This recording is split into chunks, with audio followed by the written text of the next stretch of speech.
Jacobian as, Caroline as और Puritan as part 1 में उसका इंट्रोडक्शन हमने किया था।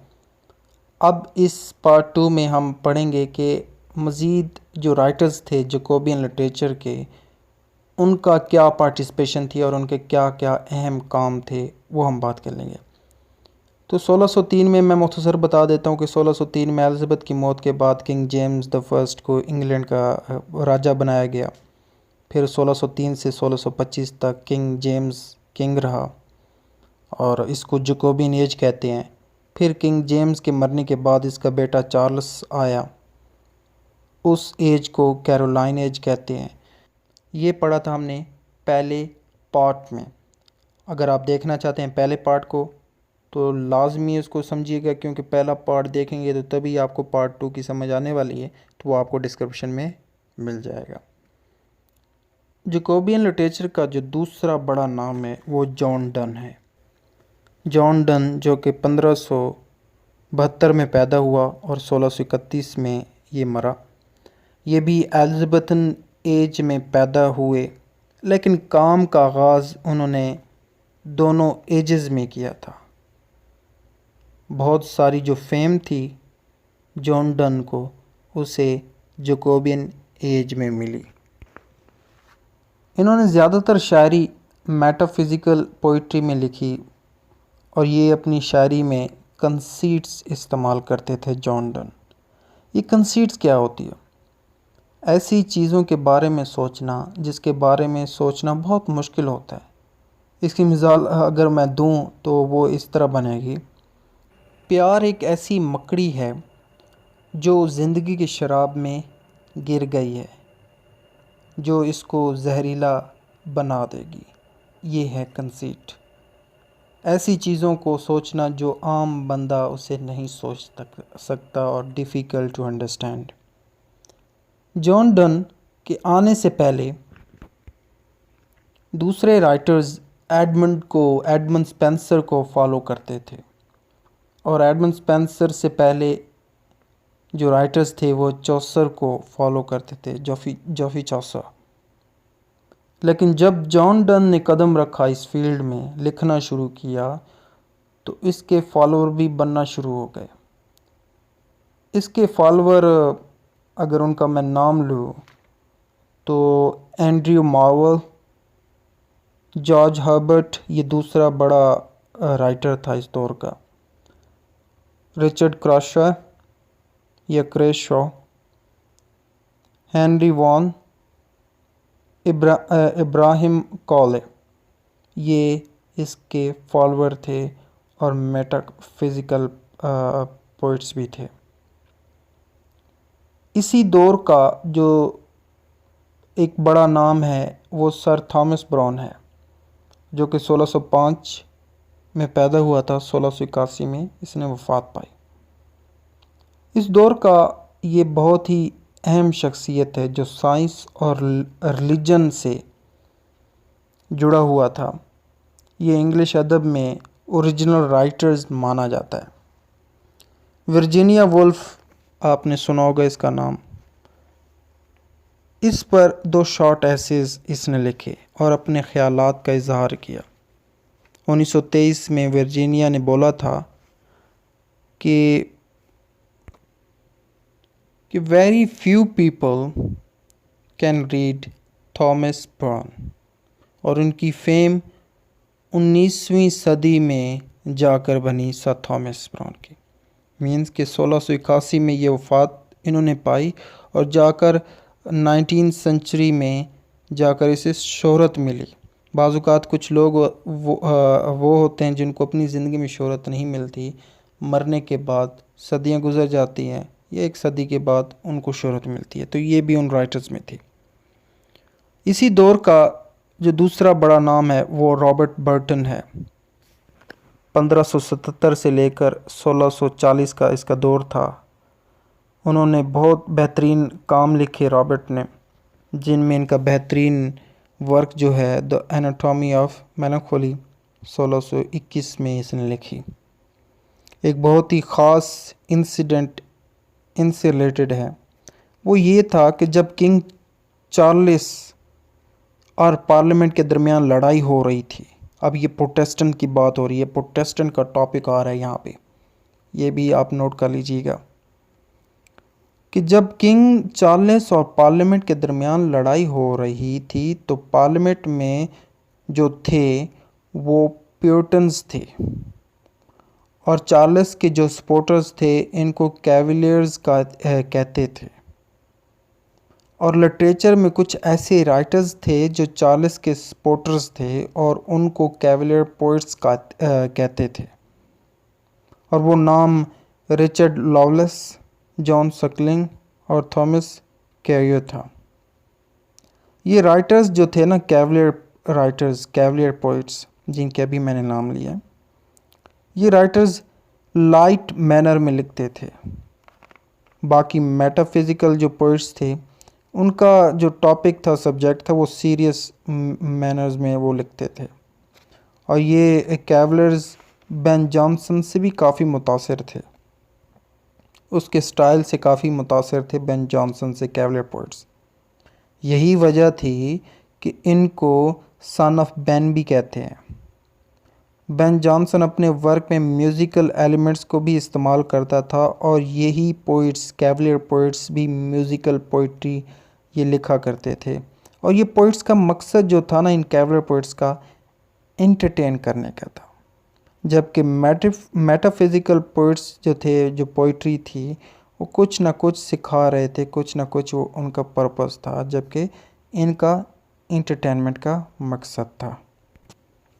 प्यूरिटन एज की बात हो रही है तो प्यूरिटन एज को एज ऑफ मिल्टन भी कहते हैं। जैसे कि आप जानते हैं कि चार्ल्स और पार्लियामेंट के दरमियान जंग छिड़ी थी, सिविल वॉर भी हुई थी, जिसके नतीजे में चार्ल्स द वन को एग्जीक्यूट किया गया। आपको पिछले लेक्चर में ये सब बता दिया गया। पार्लियामेंट में प्यूरिटन्स भी थे। इन्हीं प्यूरिटन्स में एक शख्स ओलिवर क्रॉमवेल भी था। बहरहाल चार्ल्स के बाद प्यूरिटन एज आ गई। इस पूरी प्यूरिटन एज को एज ऑफ मिल्टन भी कहा जाता है, क्योंकि इस वक्त के सबसे बड़े जो राइटर्स थे उनको मिल्टन कहते हैं, जॉन मिल्टन कहते हैं। और ये ख़ुद भी प्यूरिटन थे, जॉन मिल्टन। स्कूल के दिनों से ये क्लियर थे कि इन्होंने पोइट भी बनना है। इनका माइंड क्लियर था कि इन्होंने जस्ट सिर्फ़ और सिर्फ पोइट बनना है। और ये 5 साल के लिए हॉटन नाम की जगह पर नेचर एंड ब्यूटी के दरमियान रहे। तब इन्होंने लैटिन और ग्रीक लैंग्वेज को पढ़ा। इन्होंने हॉटन में रहते हुए अपने दो वर्क्स लिखे, पेनसेरोसो और ला एलेग्रो। ये इसके 2 वर्क्स थे जब वो हॉटन में ठहरा हुआ था। उस वक्त मिल्टन, जॉन मिल्टन, एक म्यूज़िशियन दोस्त था उसका, जॉन मिल्टन का, हेनरी नाम का, जिसकी रिक्वेस्ट पर जॉन ने कॉमस नामी पोइम लिखी। फिर ये इटली गया जॉन मिल्टन और अपने दोस्त गैलीलियो से मिला और तभी इसको किंग चार्ल्स फर्स्ट की मौत की खबर मिली कि इसको एग्जीक्यूट किया गया, कत्ल किया गया, मीन्स के फांसी दी गई है। और तभी इन्होंने एक पम्फलेट भी वहाँ पे लिखा। और जब मोनार्की इंग्लैंड में रिस्टोर हो गई, मोनार्की वापस आ गई, बादशाहत वापस आ गई, तो ये ब्लाइंड हो रहे थे उस वक्त। ये जो जॉन मिल्टन है उस वक्त अंधा हो रहा था, बिनाई ज़ाया हो रही थी, ख़त्म हो रही थी। अपने इसी पीरियड में उन्होंने पैराडाइज लॉस्ट और पैराडाइज रिगेन्ड लिखी। 1665 में इन्होंने ये लिखा पैराडाइज लॉस्ट को, और 1667 में जाकर पब्लिश्ड करवाया इस पैराडाइज को। पैराडाइज लॉस्ट को इसने ब्लैंक वर्स में लिखा। ब्लैंक वर्स अनराइम्ड लाइन होती है और एम्बिक पेंटामीटर में लिखी जाती है, और कहा जाता है कि ये शेक्सपियर और क्रिस्टोफर मार्लोव ने भी इंग्लैंड में यूज़ किया इसको। 1672 में जॉन मिल्टन का दूसरा वर्क पैराडाइज रिगेन्ड आया। डेट लाजमी नोट कीजिएगा 1672। क्या लिखा? Paradise regain. और 1667 में जो इसने पब्लिश करवाया कौन सा वर्क था? Paradise lost. इसके अलावा जॉन मिल्टन ने एक ट्रेजिक ड्रामा भी लिखा है जिसका नाम सैमसन एग्नोस्टिस है। अब इसी दौर के प्यूरिटन एज के ये एज ऑफ मिल्टन का दूसरा जो राइटर है वो जॉन बनियन है। ये भी प्यूरिटन था जिन्होंने बेहतरीन काम किया।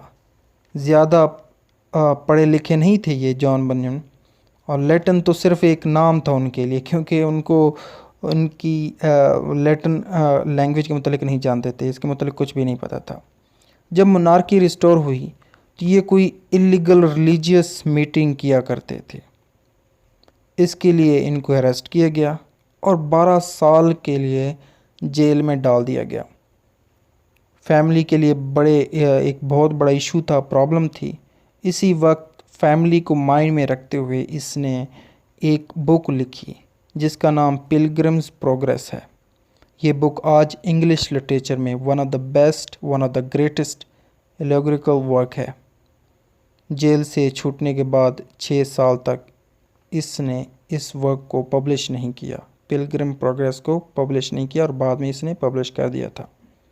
दोस्तों, अब बात कर लेते हैं कि मोनार्की क्यों रिस्टोर हो गई थी, मोनार्की क्यों वापस आ गई, बादशाहत क्यों वापस आ गई। पहले तो प्यूरिटन हुकूमत कर रहे थे, ओलिवर क्रॉमवेल हुकूमत कर रहा था, तो मोनार्की क्यों आई? क्योंकि ओलिवर क्रॉमवेल ने मुख्तसरन राज किया था इंग्लैंड में। इसकी बहुत कोशिश थी कि मोनार्की को, बादशाहत को ख़त्म किया जा सके। थिएटर्स को ये पसंद नहीं करते थे प्यूरिटन, तो 1642 में इन्होंने थिएटर्स को बंद कर दिया और 18 साल तक 1660 तक ये बंद रहे थिएटर्स, ड्रामा बंद रहा। बहरहाल ओलिवर क्रॉमवेल के बाद इंग्लैंड को संभालने के लिए इसका बेटा इतना काबिल नहीं था, तो इस मजबूरी के तहत चार्ल्स द सेकंड, ये कौन है? चार्ल्स द वन का बेटा, जो कि फ़्रांस में भाग गया था। क्यों भाग गया था? क्योंकि इसके फादर को उस वक्त फांसी दी जाने लगी, फांसी एग्जीक्यूट किया जा रहा था, और ये भी कहा जाता है कि चार्ल्स द सेकंड गे भी था। तो फिर चार्ल्स द सेकंड को बुलाया गया फ़्रांस से और इसको बादशाह दी गई, और आते ही सबसे पहले जब चार्ल्स द सेकंड ने थिएटर्स को खुलवाया, क्योंकि वो आर्ट लविंग पर्सन था, इंसान था। मज़ीद इसके मुतल्लिक़ प्यूरिटन एज की और राइटर्स के मुतल्लिक़ आपको अगली वीडियो में मैं बता दूंगा, डिस्कस करूंगा, डिटेल में बताऊंगा, क्योंकि ये बहुत ही है मैं एग्ज़ामिनेशन से रिलेटेड। तो बाकी जितनी भी एजेस हैं ये भी मैं आपको डिस्क्रिप्शन में दे दूंगा, और मज़ीद जो एजेस हैं वो भी मैं आपको एक सीक्वेंस में लेकर जाऊँगा। अगर वीडियो अच्छी लगती है तो कमेंट में राय दीजिएगा। Thank you for watching this. दोस्तों के साथ शेयर कीजिएगा, न्यू है तो सब्सक्राइब करते जाएंगे।